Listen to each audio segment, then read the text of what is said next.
और Pakistan news room में सबसे पहले बताएंगे कि कौन बनेगा ऐवान बाला का निगरान आला।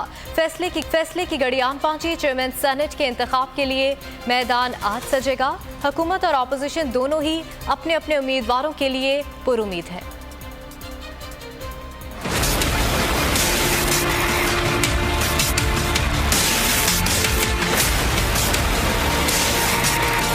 सेनेट पर किसकी होगी हुक्मरानी?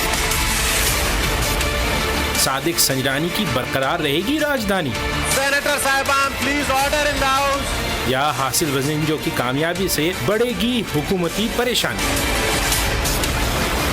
ईवान बाला की चेयरमैनशिप के लिए मैदान जुमेरात को सजेगा। हुकूमती अरकान सादिक संजरानी की कामयाबी के लिए पुरुम्मीद है।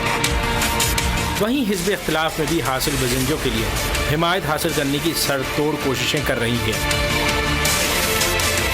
स्पीकर कौमी असम्बली असद कैसर ने चेयरमैन सेनेट सादिक संजरानी से मुलाकात की। इसमें सादिक संजरानी ने मुकाबला करने का ऐलान करते हुए कहा कि अपने खिलाफ तहरीक अदम एतमाद का डट कर मुकाबला करूंगा। वजीर रेलवे शेख रशीद ने सादिक संजरानी की जीत की पेशगोई कर दी। इंशाअल्लाह मुझे उम्मीद है कि सेनेट का इलेक्शन संजरानी साहब जीतेंगे।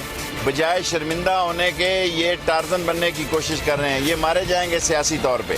सेनेट में कायदे ईवान शिबली फराज ने अपोजिशन में अरकान के सादिक संजरानी को वोट देने का दावा कर दिया। इलेक्शन होगा और इंशाल्लाह हम बहुत पुरुमीद हैं और पूरे एतमाद हैं कि इलेक्शन इंशाल्लाह हम जीतेंगे। सेनेटर फैसल जावेद भी अपोजिशन पर बरस पड़े।